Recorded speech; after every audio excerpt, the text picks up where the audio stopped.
بسم اللہ الرحمن الرحیم۔ السلام علیکم دوستوں اور ساتھیوں، Farid Khan voice from Chicago سے حاضر ہے۔ آج کی میری خبر کا موضوع جو ہے کہ اس خطے کے اندر جو ہونے جا رہا ہے، جو کچھ پلاننگ ہو رہی ہے کچھ نئے لوگوں کے آنے کے بعد اور کچھ اس کے، تو اس میں جو ہے اس کا ایک امپیکٹ آپ نے ابھی پچھلے ہفتے سنا ہوگا، نیوز آئی کہ جی جو امریکن وزیر خارجہ ہے، جو حکومت چینج ہونے سے پہلے وہ جو نا اسرائیل کے دورے پہ گئے۔ پھر یہ نیوز آئی ایک دم ہی کہ جی اسرائیل کے وزیر اعظم اور امریکی وزیر خارجہ انہوں نے ایک خفیہ ملاقات کی ہے کنگ محمد بن سلمان سے کسی ایک ساحلی علاقے کے اندر سعودی عرب کے، تو جس کی تردید بھی آئی، جس کی کبھی تردید آتی ہے کبھی، لیکن لوگ بڑے پروف کے ساتھ اخبارات نے تصاویر اور یہ رپورٹنگ کی ہے اور کچھ ڈیسیشن میکنگ بھی ہوئی ہے۔ اور اب جیسے ہی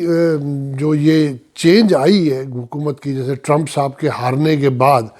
تو جو ساری پلاننگ تھی اسرائیل کی اور ٹرمپ کی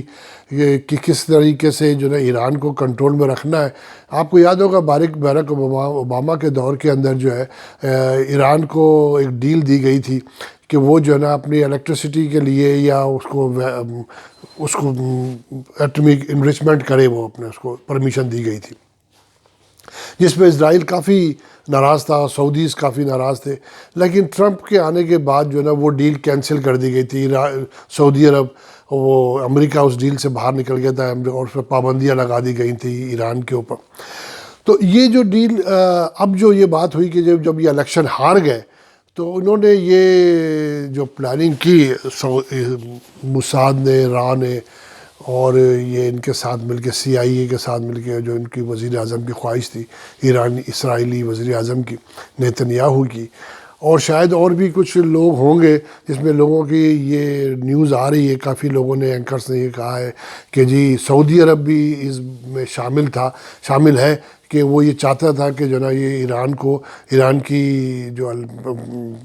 یہ انرچمنٹ والی پالیسی ہے ایٹمی پلانٹ والی، یہ ناکامیاب ہو اور نہ بننے دیا جائے، کیونکہ وہ سمجھتے ہیں کہ یہ ہمارے لیے نقصان دہ ہوگی فیوچر کے اندر۔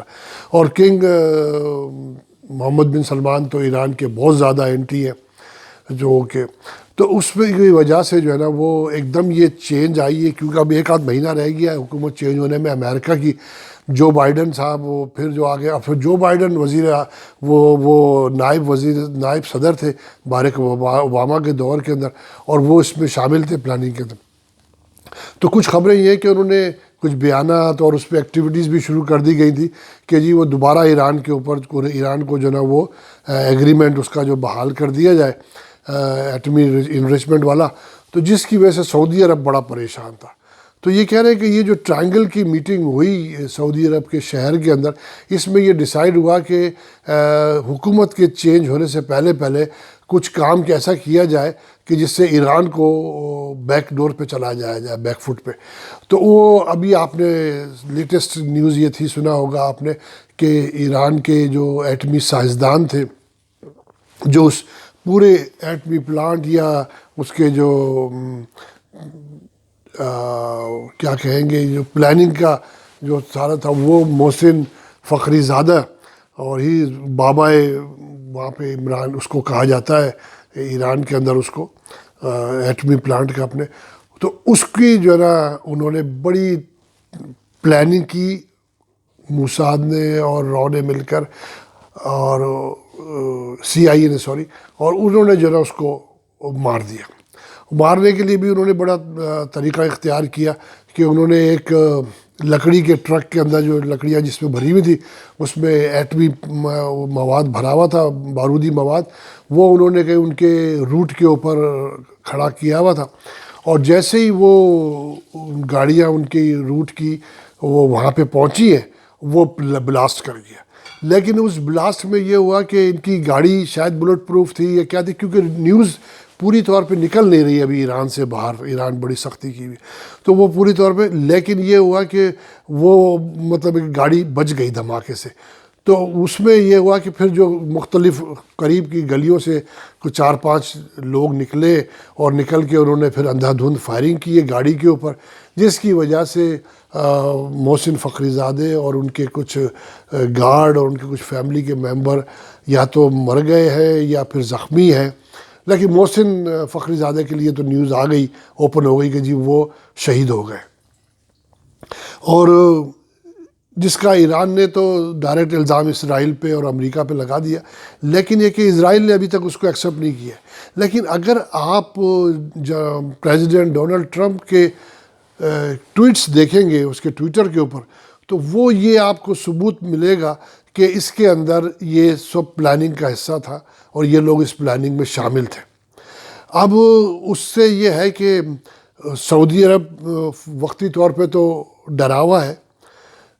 کہ یار یہ ایسا نہ ہو کہ ریئیکٹ میری طرف بھی آئے اس کا ریئیکشن. لیکن چونکہ پاکستان بیچ میں رہتا ہے سعودی عرب اور اب ایران کے، تو شاید ایران ڈائریکٹ سعودی عرب کے اوپر نہ کرے. لیکن یہ ہے کہ خطے میں چینجز آ رہی ہیں اور آئیں گی. اور جو ابھی آپ دیکھیں جو اس حکومت کے ڈیموکریٹک گورنمنٹ کے آنے کے بعد یہ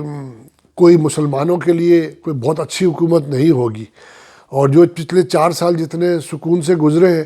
یہ اگلے 4 سال اللہ اپنا رحم کرے ہم تمام مسلمانوں پہ اور مسلمان ممالک پر، اور خاص طور سے پاکستان پر. اب جس کے بعد سننے میں یہ آیا ہے کہ ڈاکٹر عبدالقدیر خان وہ بیچارے ویسے ہی ان کی سیکیورٹی بھی بڑی سخت کر دی ہے ہماری ISI نے، انٹیلیجنس ایجنسیوں نے، اور دوسرے اپنے سائنسدانوں کی بھی کر دی ہوگی، صبر مبارک وغیرہ کی بھی سیکیورٹی. لیکن یہ ہے کہ نیوز دوسری ایک یہ ہے کہ ایران نے کوئی موساد کے اور را کے کوئی 10-15 ایجنٹ گرفتار کر لیے ہیں اپنے ملک، مطلب ان کی انٹیلیجنس نے اور پاسداران انقلاب نے وہ ان کو گرفتار کر لیا ہے. یہ ایک بہت بڑی نیوز ہے.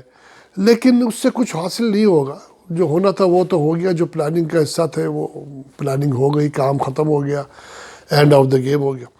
تو یہ اب لیکن جو فیوچر ہے آپ دیکھتے جائیے کیا ہوگا. تو کیونکہ ڈیموکریٹک گورنمنٹ کے آنے کے بعد مجھے تو کچھ نہیں دکھتا اچھا، کیونکہ یہ وہی گورنمنٹ ہے پچھلی 10-20 سالوں میں آپ دیکھتے رہے ہوں گے کہ یہ لوگ کیا کرتے رہے مسلمان کنٹریز کے خلاف. انہوں نے پہلے جو ہے نا وہ عراق کے تباہ کیا، عراق کو ویپن آف ماس ڈسٹرکشن کا کہہ کے، اور WMD کا، اور حاصل کچھ بھی نہیں ہوا. عراق تباہ ہو گیا، لیبیا تباہ ہو گیا، سمجھنا، ایران کو ادمغا کر دیا انہوں نے. تو یہ سارا کا سارا فیوچر پلاننگ کا حصہ ہے. ابھی سنا ہے کہ انہوں نے اپنا ایک ایٹمک بحری بیڑا بھی بحر فارس میں بھیج دیا ایران کے سمندروں میں امریکہ نے، جس میں کوئی 60 چھوٹے موٹے شپس شامل ہیں، اور باقی جہازوں کی تو کوئی پرواہ نہیں. تو آگے دیکھیے ہوتا ہے کیا، کیونکہ ایران کے ساتھ چائنا اور رشیا ساتھ میں ہے. تو بس دعا کریں اللہ تعالیٰ سے کہ اللہ تعالیٰ بہتر فرمائے. آپ کو میری یہ ویڈیو پسند آئے تو اس کو لائک کریں، اس کو سبسکرائب کریں فیس بک پر، اور اپنے دوستوں رشتہ داروں سے شیئر کریں. تب اگلی ویڈیو تک کے لیے اللہ حافظ.